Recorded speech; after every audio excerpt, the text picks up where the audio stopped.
अस्सलाम वालेकुम दोस्तों, आप देख रहे हैं सिंध इलेक्ट्रॉनिक्स में हूं नज़ाकत अली। तो दोस्तों ये काफ़ी अरसा दराज के बाद हमारे पास फिर से इन्वर्टर आया है। पहले हमने रिपेयर किया था, अब इसको हम देखेंगे इसमें क्या फ़ॉल्ट है और इसे हम किस तरीके से ठीक करेंगे। हम इसको सीरीज़ में इस्तेमाल करेंगे 12 वोल्ट की सीरीज़ में लगाकर, ताकि हमारा कोई ऐसा नुकसान ना हो। जैसे ही हम इसको ऑन करते हैं, इसकी जो LED है वो ऑन होती है। ठीक हो गया दोस्तों, मतलब ब्लिंकिंग करती है, ऑन होती है।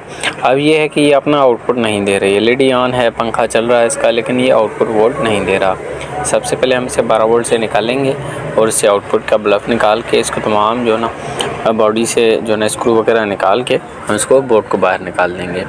तो दोस्तों आप देख सकते हैं अच्छे तरीके से हमने तमाम इसके जो स्क्रूज़ हैं वो हमने निकाल दिए हैं और जो बोर्ड है वो बॉडी से बाहर निकाल दिया है। क्योंकि ये जो है ना हमारे पास अभी दूसरी बार आया, मतलब कि पहली बार आया था हमने ये जो है ना इसका जो छोटा छोटा IC होता है SMD में लगा होता है, यहाँ पे इसमें जो ना 7805 वो हमारे पास अवेलेबल नहीं था।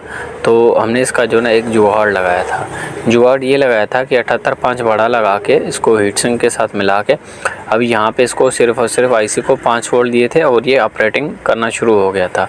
तो काफ़ी दोस्त जो है ना परेशान हो जाती हैं कि आप एक बार 7805 चेंज करके भी देख लिया करें। चेंज नहीं करते और कहते हैं कि हमारा IC ख़राब है और वो इस इन्वर्टर को छोड़ देते हैं। तो इसको छोड़ना नहीं चाहिए।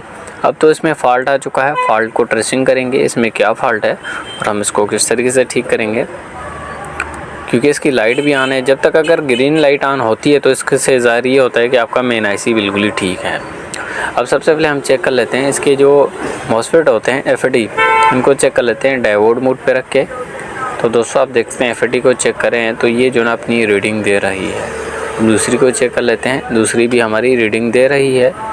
ये है कि इसमें से जो ड्रेन का प्रिंट है वो टूट चुका है। अगर यहाँ पे ड्रेन का प्रिंट टूट चुका होता है तो इससे ज़ाहिर ये होता है कि हमारा जो मॉसफेट है वो शॉर्ट होता है। क्योंकि ड्रेन से अगर कनेक्टेड होगा तो शॉर्ट बताएगा, अगर ड्रेन से कनेक्टेड निकल जाता है तो सिर्फ़ और सिर्फ वो मॉसफेट पे शॉर्ट बताएगा, बोर्ड में शॉर्टेज नहीं बताएगा। तो दोस्तों आप देखते हैं हमने मॉसफेट निकाला, वो मॉसफेट शॉर्ट था।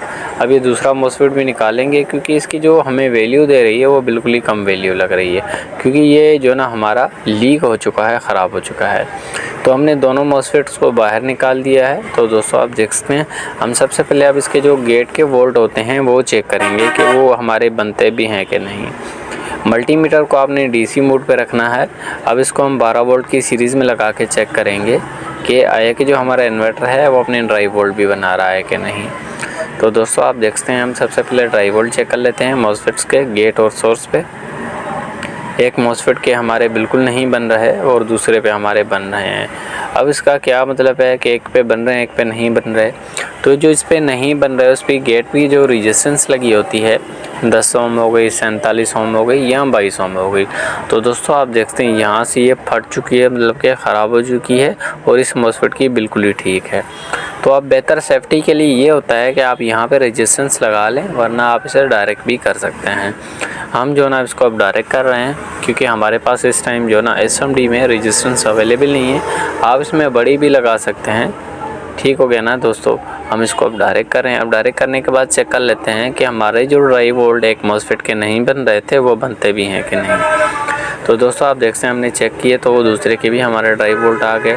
तो काफ़ी दोस्त ये पूछेंगे कि इसमें आपने 2 मॉसफेट लगाए हैं, 2 क्यों नहीं लगाए। क्योंकि हमने सिर्फ़ और सिर्फ इसको 3 वाट करके या 220 वाट करके इसको इस्तेमाल करना है। ज़्यादा हमारे पास हमारा जो है ना काम के नहीं, क्योंकि इस पर सिर्फ़ और सिर्फ हमने कंप्रेसर ही चलाना होता है। तो दोस्तों आप देखते हैं अच्छे तरीके से हमने ये मॉसफेट लाए हैं जो इसके अपने पुराने मॉसफेट थे। डायोड मोड पे रख के हम चेक करेंगे। तो दोस्तों आप देखते हैं पहला मॉसफेट कम वैल्यू दे रहा है, इसका मतलब कि डी वैल्यू हो चुका है और दूसरा शॉर्ट बता रहा है। इसके अंदर आपने जो मॉसफेट लगाने होते हैं वो आप 75 75 भी लगा सकते हैं, जो गोल्डन में भी आते हैं और सिल्वर में भी आते हैं। 3205, 1906 भी लगा सकते हैं और 4145 भी लगा सकते हैं। तो दोस्तों आप देखते हैं हमारे पास ये सिल्वर में है 75 75, जो ये भी बहुत ही अच्छा काम करती है इन्वर्टर में। हमने अच्छे तरीके से चेक कर लिए, डायोड मोड पे रख के इनकी रीडिंग बिल्कुल ही ठीक है। अब इनको अच्छे तरीके से हम बोर्ड में इंस्टॉल कर लेंगे। तो दोस्तों आप देखते हैं अच्छे तरीके से हम जो है इसको लगा रहे हैं। दोनों मॉसफेट हमारे लग चुके हैं बोर्ड में। उनकी जो ड्रेन डिस्कनेक्टेड है वो अच्छी तरीके से हम कनेक्टिंग कर लेंगे। अगर ये डिस्कनेक्टिंग रहेगी तो हमारे आउटपुट के वोल्ट नहीं बनेंगे। तो दोस्तों आप देखते हैं अच्छे तरीके से हमने मॉसफेट लगा दी हैं। अब इसके जो एक्स्ट्रा लेग्स हैं उनको काट लेंगे। अब मल्टीमीटर को डायोड मोड पे रख के चेक करेंगे मॉसफेट क्या है कि जो हमारे मॉसफेट हैं वो ठीक तरीके से बता भी रहे हैं कि नहीं। तो दोस्तों आप देख सकते हैं अच्छे तरीके से हमारे जो मॉसफेट हैं वो ठीक बता रहे हैं। अब आउटपुट वाले मॉसफेट चेक कर लेते हैं कि वो ठीक हैं कि नहीं। अगर इनमें से कोई शॉर्ट रहा तो हमारे फिर से फॉल्ट पे जाएगा इन्वर्टर। तो दोस्तों आप देख सकते हैं एक मॉसफेट हमारा जो ना वो अपनी शॉर्ट बता रहा है रीडिंग, और जो 3 मॉसफेट हैं हमारे वो बिल्कुल ठीक तरीके से अपनी वैल्यू दे रहे हैं। अब इसको चेंज कर लेंगे। यहाँ पे जो आउटपुट पे आपने मॉसफेट लगाने होते हैं 13N60 भी लगा सकते हैं, 18N 20N तक कोई भी लगा लें, जो आप मार्केट में बिल्कुल मिल जाते हैं। तो दोस्तों आप देखते हैं इसी तरीके से हमने मॉसफेट निकाला, ये शॉर्ट हो चुका है। अब इसकी जगह हमने दूसरा मॉसफेट लगाना है। 18N60 हमारे पास मौजूद है। आप 15N50 भी लगा सकते हैं, और इसके बाद जो है ना 20N60 भी लगा सकते हैं, 13N60 भी लगा सकते हैं। कोई भी आपके पास मॉसफेट अवेलेबल हो वो लगा सकते हैं। तो दोस्तों आप देखते हैं अच्छे तरीके से हमने जो है ना इसको बोर्ड में इंस्टॉल कर दिया है। अब सोल्डिंग करके जो इसकी जो ना एक्स्ट्रा जो लेग्स हैं इनको काट लेंगे कि आया कि इसकी जो एक्स्ट्रा लेग्स हैं वो बॉडी के साथ टच ना हो।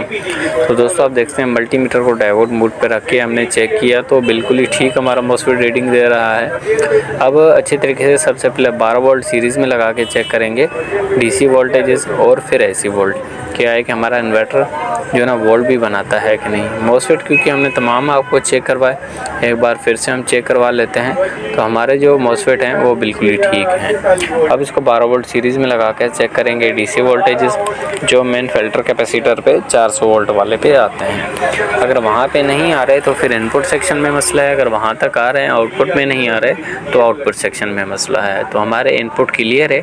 अब आउटपुट के वोल्ट चेक करा लेते हैं एक बार आपको। तो दोस्तों आप देखते हैं हमारे जो आउटपुट के वोल्ट हैं वो बिल्कुल ही अच्छे तरीके से आ चुके हैं, जो बिल्कुल ही काम कर रहा है हमारा इन्वर्टर। 225 वोल्ट आ रहे हैं।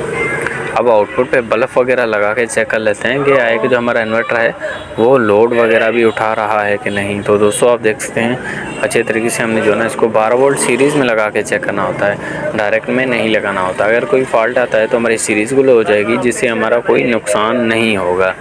तो दोस्तों आप देखते हैं जैसे लगा तो आउटपुट हमारे वोल्टेज आ चुके और हमारा सर्किट ओके हो चुका है।